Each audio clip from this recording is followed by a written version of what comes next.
माननीय प्रधानमंत्री जी का रेलवे से एक भावनात्मक जुड़ाव रहा है।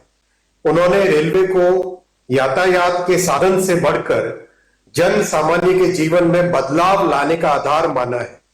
रेलवे को आर्थिक विकास का माध्यम माना है।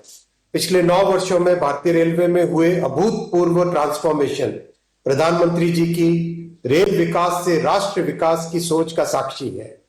इस वर्ष देश के हर राज्य को प्रधानमंत्री जी ने रिकॉर्ड रेल बजट का आवंटन किया है। पिछले 9 वर्षों में रेलवे को आवंटित राशि करीब 9 गुना बढ़कर इस साल 2,40,000 करोड़ रुपए की गई। प्रधानमंत्री जी का एक स्पष्ट फोकस रहा है सेफ्टी, उत्तम पैसेंजर एक्सपीरियंस और नई टेक्नोलॉजी का उपयोग। चाहे जम्मू कश्मीर में आज विश्व का सबसे ऊंचा रेलवे आर्च ब्रिज बन रहा हो, कोलकाता में हुगली नदी के नीचे मेट्रो बनने का काम हो, देश में चल रही 50 वंदे भारत सर्विसेज का काम हो, या फिर तेजी से बन रहे मुंबई से अहमदाबाद बुलेट ट्रेन प्रोजेक्ट का काम हो, प्रधानमंत्री जी के नेतृत्व में इन सब प्रोजेक्ट्स की देश भर में चर्चा है। इसी कड़ी में अमृत भारत स्टेशन की परिकल्पना भी 140 करोड़ देशवासियों की आकांक्षाओं और अपेक्षाओं को पूरा करने के संकल्प से बंधी है। माननीय प्रधानमंत्री जी का स्पष्ट मार्गदर्शन था कि स्टेशन का डिजाइन ऐसा बने जो अगले 50 वर्षों की जरूरतों के लिए उपयुक्त हो। ऐसे वर्ल्ड क्लास डिजाइन पे काम करके आज 508 स्टेशन का फाउंडेशन स्टोन माननीय प्रधानमंत्री जी ले करेंगे। इसीलिए आज हर स्टेशन का पुनर्विकास इस तरह से हो रहा है कि शहर के दोनों भागों को जोड़े, स्टेशन सिटी सेंटर के रूप में उभरे, मल्टी मॉडल ट्रांसपोर्ट सुविधाएं हो, city bus, metro, car, bike, पैदल यात्री सभी आसानी से आ जा सके, नई अर्बन स्पेसेस बने जो नागरिकों को नई सुविधाएं दे सके।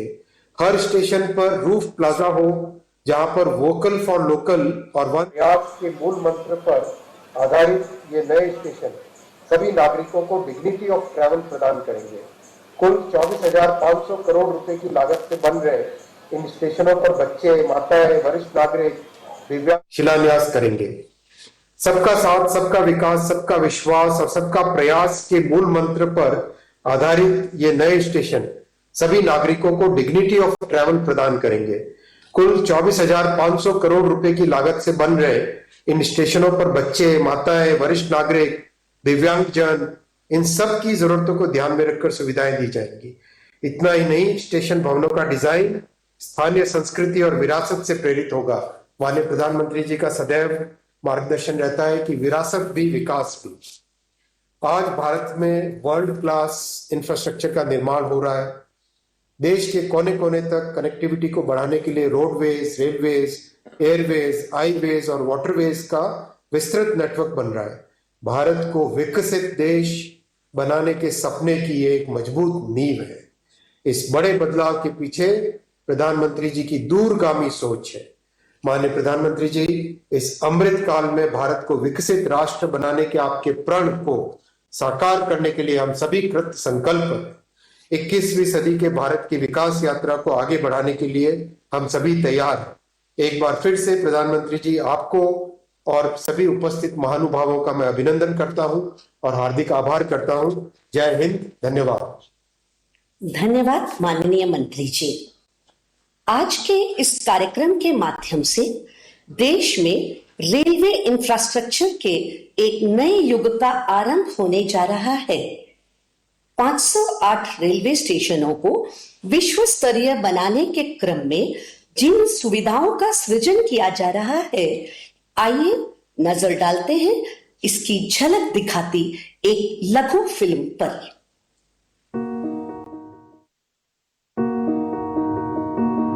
मैं भारत का रेलवे स्टेशन, गरीब, मिडिल क्लास, साधारण लोग मेरे मेहमान होते हैं। मैं सबके लिए सोचता हूं, लेकिन अंग्रेजों के जमाने से मेरे लिए सोच गरीब ही होती थी। अब गरीब लोग धक्के नहीं खाएंगे तो और कौन खाएगा? गरीब थोड़े ही एसी की हवा खाएगा, वो तो लंबी सीढ़ियां चढ़ेगा, अपने बुजुर्ग माँ बाप को भी कष्ट से चढ़ाएगा। साधारण आदमी कहां एयरपोर्ट से सुविधा पाएगा? भले मैं देश की अर्थव्यवस्था का बहुत बड़ा इंजन हूं, लेकिन मॉडर्न बड़ा इंफ्रास्ट्रक्चर तो बड़े लोगों के लिए बनेगा। देश का साधारण आदमी तो स्टेशनों पर पार्किंग से लेकर हर चीज के लिए धक्के ही खाएगा। चलो मान लो रेलवे स्टेशनों का उत्थान भी होगा, तो वो भी केवल मुंबई दिल्ली में होगा। कहां छोटे शहरों के स्टेशनों का नंबर लगेगा। भारत के रेलवे स्टेशनों की ये कड़वी हकीकत होती थी, पर इस स्थिति को बदलने का बीड़ा उठाया हमारे प्रधानमंत्री नरेंद्र मोदी जी ने। स्वयं बचपन में रेलवे स्टेशन पर चाय बेचकर पिता का हाथ बटाने वाले बालक ने देश के हर आम नागरिक के लिए एक बड़ा सपना देखा, भारत के रेलवे स्टेशनों की काया पलट का। देश के 3 रेलवे स्टेशनों को बदलकर ये यात्रियों के सामने नए भारत की संकल्प शक्ति दिखा चुके हैं। गांधीनगर का कैपिटल स्टेशन, भोपाल का रानी कमलापति स्टेशन और बेंगलुरु का सर एम विश्वेश्वरैया स्टेशन। इसी राह पर पूरे देश के 508 रेलवे स्टेशनों का पुनर्विकास होने जा रहा है। देखिए इस नक्शे।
इसीलिए प्रधानमंत्री जी ने अमृत काल में नए भारत के इस सपने को नाम दिया है अमृत भारत स्टेशन।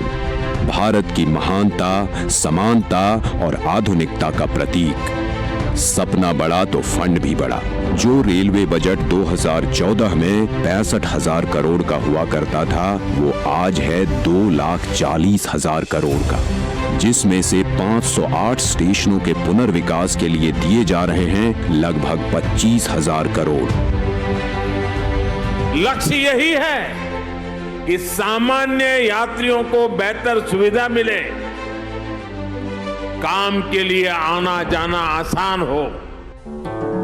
पता है, अन्य देशों की तरह हमारे देश के रेलवे स्टेशन केवल रेलवे स्टेशन नहीं होते। यहाँ इमोशन भी है, यादें भी, ठिठोलियां भी और राहत भी। सांस्कृतिक आदान प्रदान के केंद्र भी होते हैं हमारे स्टेशन। इतनी महान संस्कृति एवं वास्तुकला को अब प्रदर्शित करेंगे हमारे नए अमृत रेलवे स्टेशन, ताकि यहाँ खींचे जाने वाली हर सेल्फी के साथ भारत और जुड़े और जिए और खिले। ऐसे शानदार स्टेशन पहले लोग विदेशों में ही देखते थे, अब भारत में भी ऐसे स्टेशन बन रहे हैं। तो अब हमारे स्टेशन होंगे जानदार भी और शानदार भी। यहाँ एयरपोर्ट्स की तरह मल्टी लेवल पार्किंग होगी, प्रवेश निकास के अलग अलग द्वार होंगे। यहाँ सुंदर एग्जीक्यूटिव लॉन्ज, यात्री प्रतीक्षालय होंगे। यहाँ सीसीटीवी से निगरानी होगी, फ्री वाईफाई होगा। और सोचिए, लिफ्ट और एस्केलेटर से कितने बुजुर्गों, दिव्यांगों की यात्रा सुखद होंगी। अब दिव्यांगों की सुविधा के लिए हमारे स्टेशनों पर ब्रेल लिपि वाले साइनेज भी होंगे। पर्यावरण को भी पीछे नहीं छोड़ेंगे हमारे अमृत स्टेशंस। ये सभी इमारतें बनेंगी ग्रीन बिल्डिंग मापदंडों के अनुसार और समुचित प्रकाश व्यवस्था से युक्त होंगे स्टेशंस। और सभी स्टेशनों में दोनों ओर सुनिश्चित की जाएगी कनेक्टिविटी। ये नए विकसित स्टेशन सिर्फ स्टेशनों को ही नहीं, पूरे शहर को मॉडर्न इंफ्रास्ट्रक्चर देंगे। ये स्टेशन सिर्फ रेलवे की सुविधाओं तक सीमित नहीं रहेगा, बल्कि ये मल्टी मॉडल कनेक्टिविटी का भी हब होगा। यानी बस हो, मेट्रो हो, टैक्सी हो, ऑटो हो, यातायात के हर साधन यहां एक ही छत के नीचे कनेक्टेड होंगे। यात्रियों की सुविधा और बेहतर मार्गदर्शन के लिए एक समान साइनेज लगाए जाएंगे। अमृत स्टेशन आइकॉनिक स्ट्रक्चर के साथ सिटी सेंटर भी बनेंगे। यहाँ होंगे भव्य रूफ प्लाजा, शॉपिंग कॉम्प्लेक्सेस, बच्चों के लिए गेमिंग जोन, फूड कोर्ट्स। अमृत स्टेशन के जरिए ये सारी खुशियां और सुविधाएं छोटे शहरों के लोगों का भी अधिकार होंगी। प्रधानमंत्री जी के परिश्रम पर देश के विश्वास का प्रतीक अमृत भारत स्टेशन। आज का भारत जो ठानता है वो कर दिखाता है। उस आत्मविश्वास का प्रतीक अमृत भारत स्टेशन, भारत की महानता, समानता और आधुनिकता का प्रतीक अमृत भारत स्टेशन। जय हिंद।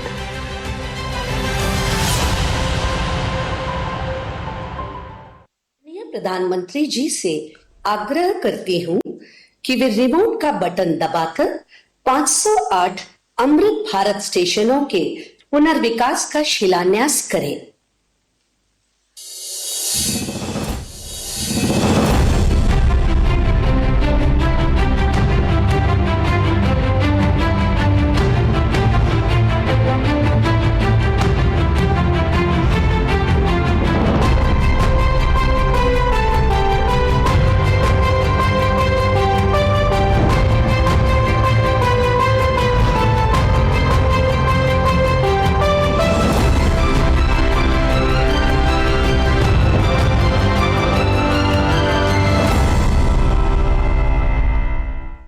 मैं आदरणीय प्रधानमंत्री जी से विनम्र निवेदन करती हूं कि इस ऐतिहासिक अवसर पर अपने प्रेरणादायी उद्बोधन से हम सभी का मार्गदर्शन करें।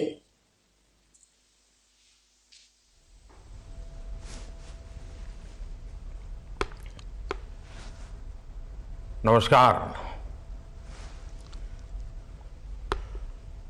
देश के रेल मंत्री श्री अश्विनी वैष्णव जी कार्यक्रम में देश के कोने कोने से जुड़े केंद्रीय मंत्रिमंडल के अन्य सदस्य, विभिन्न राज्यों के गवर्नर, मुख्यमंत्रीगण, राज्य मंत्रिमंडल के मंत्रीश्री, सांसदगण, विधायकगण, अन्य सभी महानुभाव और मेरे प्यारे भाइयों और बहनों, विकसित होने के लक्ष्य की तरफ कदम बढ़ा रहा भारत अपने अमृत काल के प्रारंभ में है। नई ऊर्जा है, नई प्रेरणा है, नए संकल्प है। इसी आलोक में आज भारतीय रेल के इतिहास में भी एक नए अध्याय की शुरुआत हो रही है। भारत के करीब 1300 प्रमुख रेलवे स्टेशन अब अमृत भारत रेलवे स्टेशन के तौर पर विकसित किए जाएंगे। उनका पुनर्विकास होगा, आधुनिकता के साथ होगा। इसमें से आज 508 अमृत भारत स्टेशनों के पुनर्निर्माण का काम शुरू हो रहा है और इन 508 अमृत भारत स्टेशन के नवनिर्माण पर करीब 25,000 करोड़ रुपए खर्च किए जाएंगे। आप कल्पना कर सकते हैं, ये देश के इंफ्रास्ट्रक्चर के लिए, रेलवे के लिए और सबसे बड़ी बात है मेरे देश के सामान्य नागरिकों के लिए ये कितना बड़ा अभियान होने वाला है। इसका लाभ देश के लगभग सभी राज्यों को मिलेगा। जैसे यूपी में इसके लिए करीब 4,500 करोड़ रुपए के खर्च से 55 अमृत स्टेशन को विकसित किया जाएगा। राजस्थान के भी 55 railway station Amrit Bharat station बनेंगे। एमपी में 1,000 करोड़ रुपए के खर्च से 34 स्टेशन का कायाकल्प होने वाला है।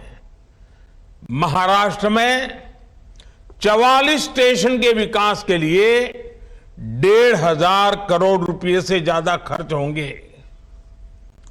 तमिलनाडु, कर्नाटका और केरला के भी प्रमुख स्टेशंस को अमृत भारत स्टेशन के रूप में विकसित किया जाएगा।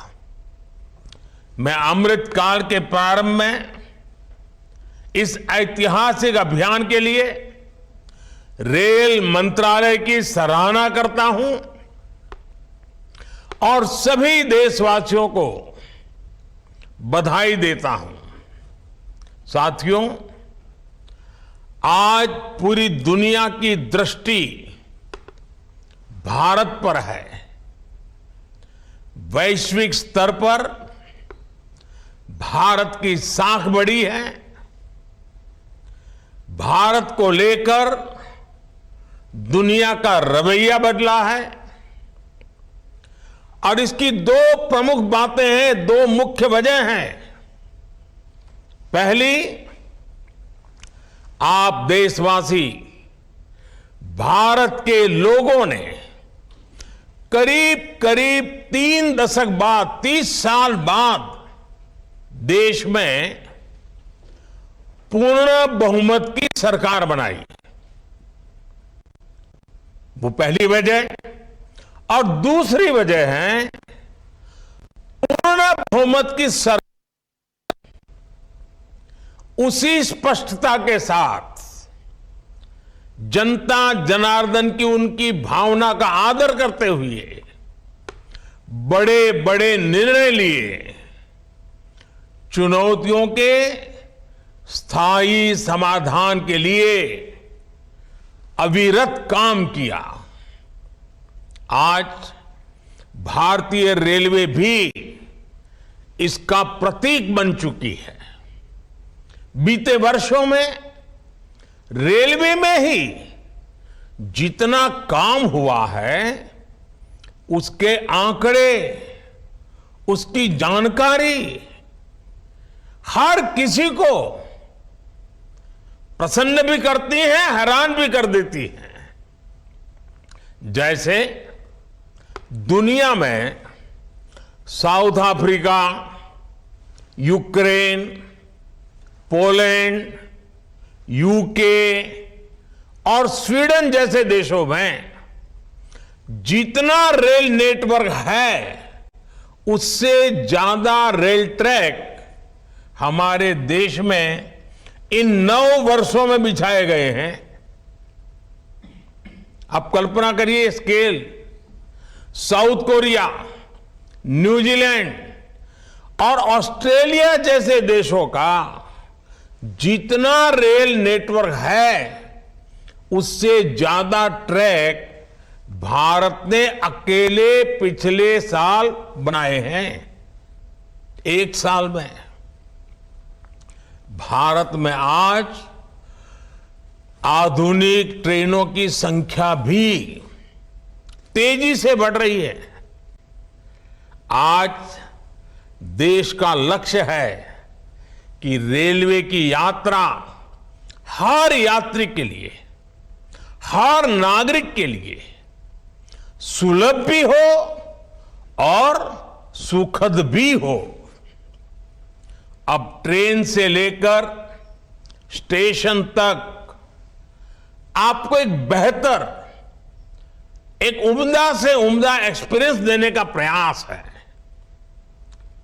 प्लेटफॉर्म्स पर बैठने के लिए बेहतर सीटें लग रही हैं, अच्छे वेटिंग रूम बनाए जा रहे हैं। आज देश के हजारों रेलवे स्टेशनों पर मुफ्त वाईफाई की सुविधा है। हमने देखा है इस मुफ्त इंटरनेट का कितने ही युवाओं ने लाभ उठाया है। पढ़ाई करके वो अब बहुत कुछ अपने जीवन में सिद्धियां प्राप्त कर चुके हैं। साथियों, ये इतनी बड़ी सिद्धियां हैं, जिस प्रकार से रेलवे में काम हुआ है, किसी भी पीएम का मन कर जाएगा कि इनका जिक्र 15 अगस्त को लाल किले से करें।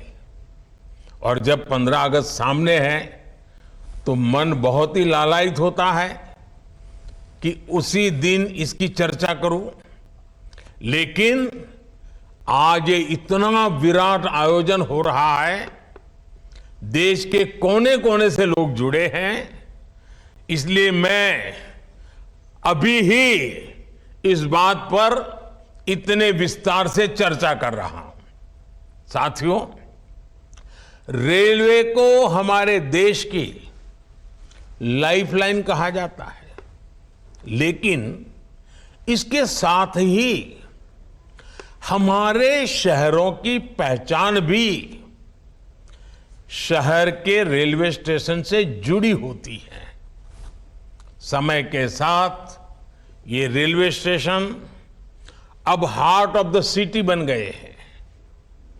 शहर की सारी प्रमुख गतिविधियां रेलवे स्टेशनों के आसपास ही होती हैं।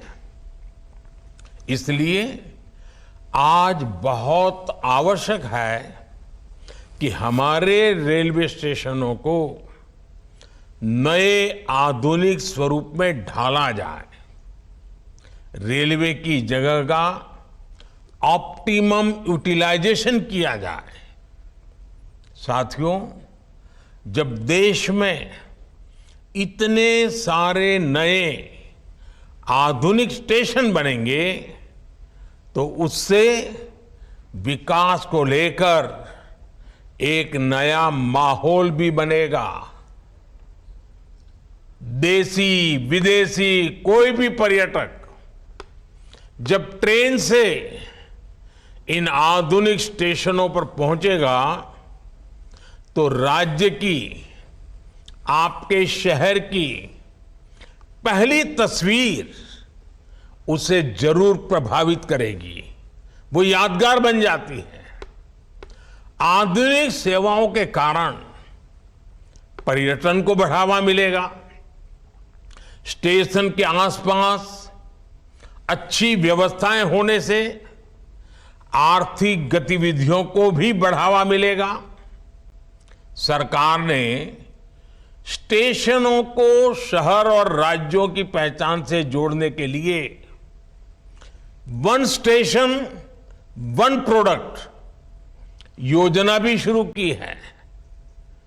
इससे पूरे इलाके के लोगों को, कामगारों और कारीगरों को फायदा होगा, साथ ही जिले की ब्रांडिंग भी होगी।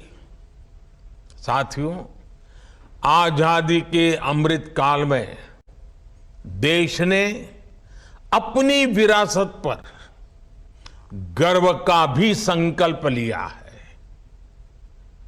ये अमृत रेलवे स्टेशन उसके भी प्रतीक बनेंगे, हमें गर्व से भर देंगे। इन स्टेशंस में देश की संस्कृति और स्थानीय विरासत की झलक दिखेगी।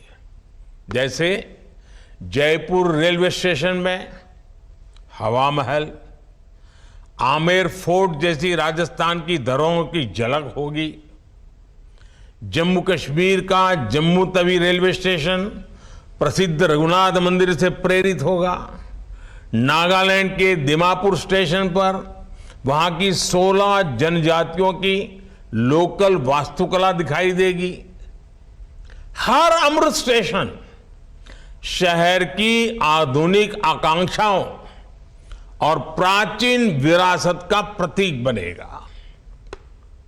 देश के विभिन्न ऐतिहासिक स्थलों और तीर्थ स्थानों को जोड़ने के लिए इन दिनों देश में एक भारत गौरव यात्रा ट्रेन, भारत गौरव टूरिस्ट ट्रेन भी चल रही है। शायद आपके ध्यान में आया होगा, उसको भी मजबूती दी जा रही है।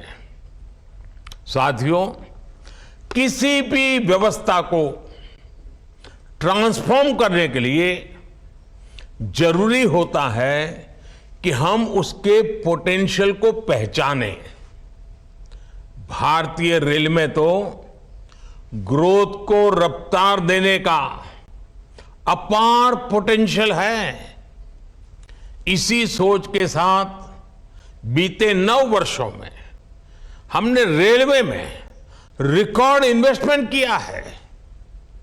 इस साल के रेलवे को 2.5 लाख करोड़ रुपए से ज्यादा का बजट दिया गया है। ये बजट 2014 की तुलना में 5 गुना ज्यादा है। आज एक होलिस्टिक सोच के साथ रेलवे के समग्र विकास के लिए काम हो रहा है। इन 9 वर्षों में लोकोमोटिव्स उत्पादन में भी 9 गुना की वृद्धि हुई है। आज देश में पहले की अपेक्षा 13 गुना ज्यादा HLB कोच बन रहे हैं। साथियों, नॉर्थ ईस्ट में रेलवे के विस्तार को भी हमारी सरकार ने प्राथमिकता दी है। रेलवे लाइनों का दोहरीकरण हो, गेज परिवर्तन हो, इलेक्ट्रिफिकेशन हो, नए रूट्स का निर्माण हो, इस पर तेजी से काम किया जा रहा है। जल्द ही पूर्वोत्तर के सभी राज्यों की राजधानियां रेलवे नेटवर्क से जुड़ जाएगी। नागालैंड में 100 साल बाद दूसरा रेलवे स्टेशन बना है। नॉर्थ ईस्ट में नई रेल लाइनों की कमीशनिंग भी पहले के मुकाबले 3 गुना ज्यादा हो रही है। साथियों, पिछले 9 वर्षों में 2200 किलोमीटर डेडिकेटेड फ्रेट कॉरिडोर भी बनाए गए हैं। इसकी वजह से माल गाड़ियों के ट्रेवल टाइम में काफी कमी आई है। दिल्ली NCR से वेस्टर्न पोर्ट तक, चाहे गुजरात के समुद्री तट हो या महाराष्ट्र का समुद्री तट हो, पहले से जो सामान ट्रेन से पहुंचाने में एवरेज औसतन 72 घंटे लगते थे, आज वही लगेज, वही सामान, वही गुड्स 24 घंटे में पहुंच जाता है। ऐसे ही दूसरे रूट्स पर भी टाइम में 40% की कमी आई है। ट्रैवल टाइम में कमी आने का मतलब है कि मालगाड़ियों की गति बढ़ी है और सामान भी अब ज्यादा तेजी से पहुंच रहा है। इसका बड़ा लाभ हमारे उद्यमियों, कारोबारियों और खास करके हमारे किसान भाई बहनों को हो रहा है। हमारी फल सब्जियां अब ज्यादा तेजी से देश के एक कोने से दूसरे कोने तक जा रही है। जब देश में इस तरह का ट्रांसपोर्टेशन तेज होगा तो उतनी ही तेजी से भारत के जो उत्पाद है, हमारे छोटे मोटे कारीगर, हमारे लघु उद्योग जो कुछ भी उत्पादन करते हैं, वो सामान विश्व बाजार में भी तेजी से पहुंचेगा। साथियों, आप सभी ने देखा है कि पहले रेलवे ओवरब्रिज का कम होने के कारण कितनी दिक्कतें आती थी। 2014 से पहले देश में 6000 से भी कम रेलवे ओवरब्रिज और अंडरब्रिज थे। आज ओवरब्रिज और अंडरब्रिज की ये संख्या 10,000 से ज्यादा हो गई है। देश में बड़ी लाइन पर मानव रहित क्रॉसिंग की संख्या भी शून्य हो चुकी है। रेलवे और रेलवे प्लेटफॉर्म पर यात्री सुविधाओं के निर्माण में आज बुजुर्गों की, दिव्यांगजनों की जरूरतों का विशेष ध्यान रखा जा रहा है। साथियों, हमारा जोर भारतीय रेलवे को आधुनिक बनाने के साथ ही पर्यावरण फ्रेंडली बनाने पर भी है। बहुत जल्द भारत के 100% रेल ट्रैक्स इलेक्ट्रिफाइड होने जा रहे हैं, यानी कुछ ही वर्षों में भारत की सारी ट्रेनें सिर्फ बिजली से चला करेगी।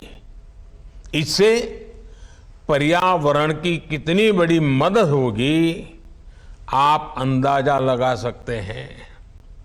9 वर्षों में सोलर पैनल से बिजली बनाने वाले रेलवे स्टेशनों की संख्या भी 1200 से ज्यादा हो गई है। लक्ष्य यही है कि आने वाले समय में सभी स्टेशन ग्रीन एनर्जी बनाएं। हमारी ट्रेनों के करीब करीब 70,000 डिब्बे, 70,000 कोचेज में एलईडी लाइट्स लगाई जा चुकी हैं। ट्रेनों में बायो टॉयलेट्स की संख्या भी 2014 के मुकाबले अब 28 गुना ज्यादा हो गई है। ये जितने अमृत स्टेशन बनेंगे, ये भी ग्रीन बिल्डिंग्स के मानकों को पूरा करेंगे। 2030 तक भारत एक ऐसा देश होगा जिसकी रेलवे नेट जीरो एमिशन पर चलेगी। साथियों, रेल ने दशकों से हमें अपनों से मिलने का बहुत बड़ा अभियान चलाया है, काम किया है। एक प्रकार से देश को जोड़ने का भी काम किया है। अब ये हमारी जिम्मेदारी है कि हम रेल को एक बेहतर पहचान और आधुनिक भविष्य से जोड़ें और रेल की रक्षा, व्यवस्थाओं की रक्षा, सुविधाओं की रक्षा, स्वच्छता की रक्षा, एक नागरिक के नाते उस कर्तव्य को हमें निभाना। अमृतकाल कर्तव्य काल भी है। लेकिन साथियों, कुछ बातें जब हम देखते हैं तो मन को पीड़ा भी होती है। दुर्भाग्य से हमारे देश में विपक्ष का एक धड़ा आज भी पुराने ढरे पर चल रहा है। वो आज भी खुद तो कुछ करेंगे नहीं और किसी को करने भी न देंगे, न काम करेंगे न करने देंगे। ये रवैये पर अड़े हुए हैं। देश ने आज की और भविष्य की जरूरतों की चिंता करते हुए संसद की आधुनिक इमारत बनवाई। संसद देश के लोकतंत्र की प्रतीक होती है। उसमें पक्ष विपक्ष सबका प्रतिनिधित्व होता है, लेकिन विपक्ष के इस धड़े ने संसद की नई इमारत का भी विरोध किया। हमने कर्तव्य पथ का विकास किया तो उसका भी विरोध किया गया। इन लोगों ने 70 साल तक देश के वीर शहीदों के लिए वॉर मेमोरियल तक नहीं बनाया। जब हमने नेशनल वॉर मेमोरियल बनाया, उसका निर्माण किया, तो इसकी भी सरेआम आलोचना करते उनको शर्म नहीं आई। सरदार वल्लभ भाई पटेल का स्टैच्यू ऑफ यूनिटी आज दुनिया की सबसे बड़ी मूर्ति है। हर हिंदुस्तानी को गर्व होता है। और कुछ राजनीतिक दल चुनाव के समय तो सरदार साहब को याद कर लेते हैं, लेकिन आज तक इनका एक भी बड़ा नेता स्टैच्यू ऑफ यूनिटी में जाकर के सरदार साहब की इस भव्य प्रतिमा के न दर्शन किए न उन्हें नमन किया है। लेकिन साथियों, हमने देश के विकास को इस सकारात्मक राजनीति से आगे बढ़ाने का फैसला किया है और इसलिए नकारात्मक राजनीति से ऊपर उठकर सकारात्मक राजनीति के मार्ग पर एक मिशन के रूप में हम चल रहे हैं।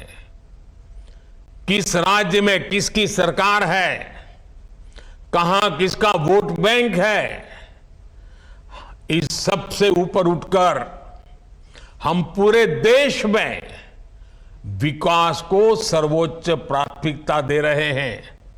सबका साथ सबका विकास, ये धरती पर चरितार्थ करने के लिए जी जान से जुटे हैं। साथियों, पिछले वर्षों में रेलवे युवाओं को जॉब देने का भी बहुत बड़ा जरिया बनी है। करीब 1.5 लाख से ज्यादा युवाओं को अकेले रेलवे में पक्की नौकरी मिली है।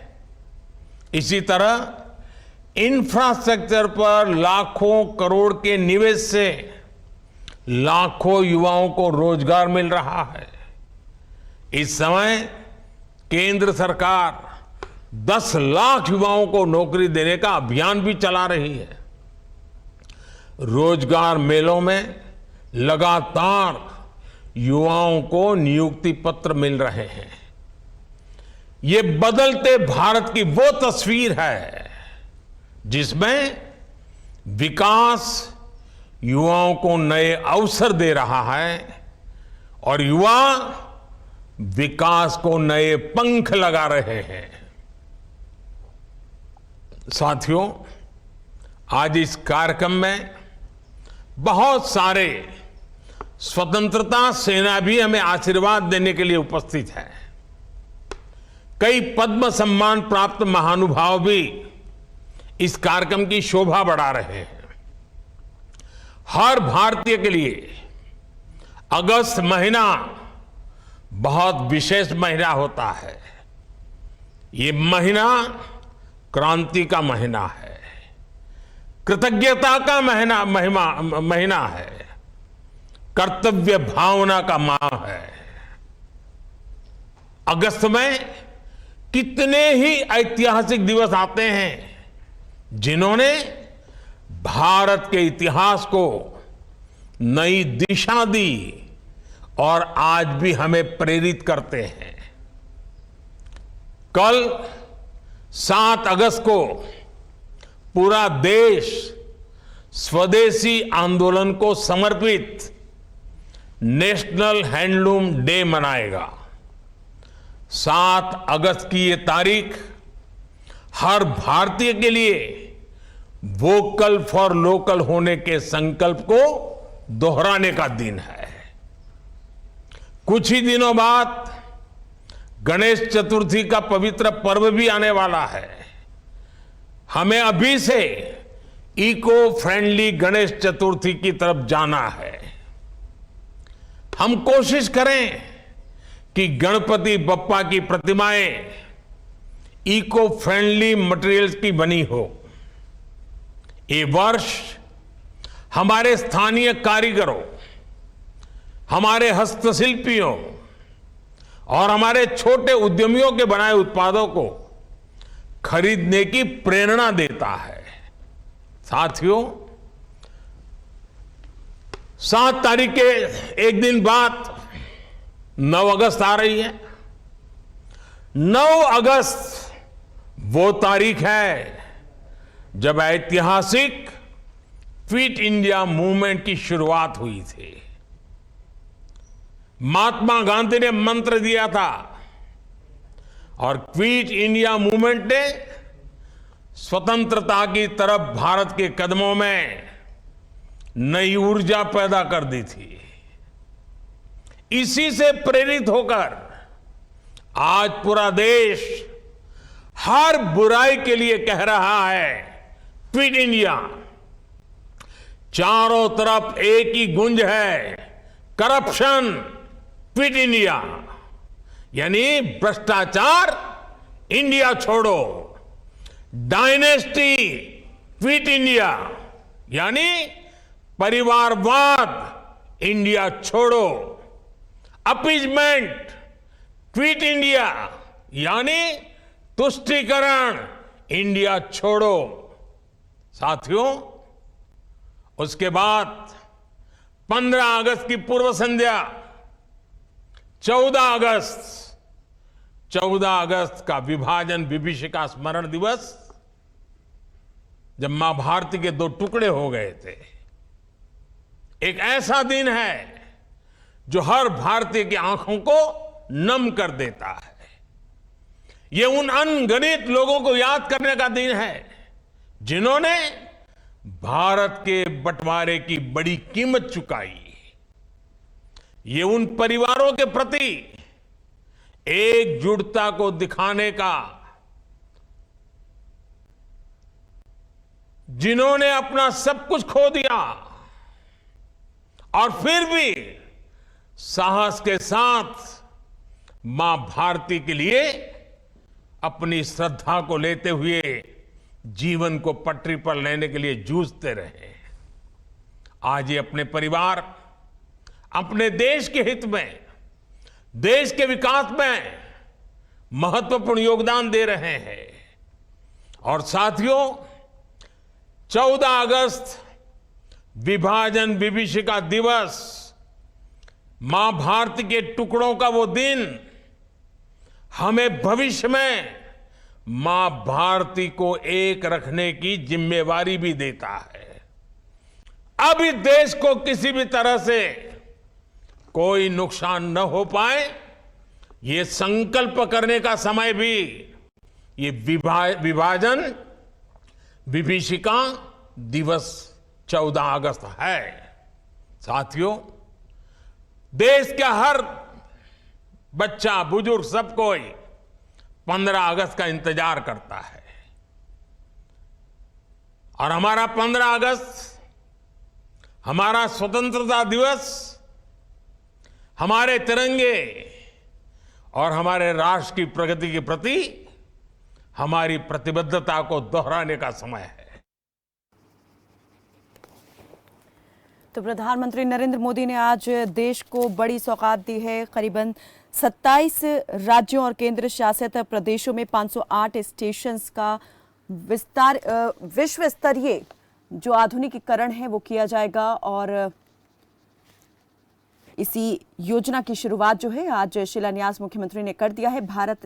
अमृत भारत स्टेशन योजना के तहत 508 रेलवे स्टेशन विश्व स्तरीय बनाए जाएंगे। 24,470 करोड़ की लागत से इनका पुनर्विकास किया जाएगा।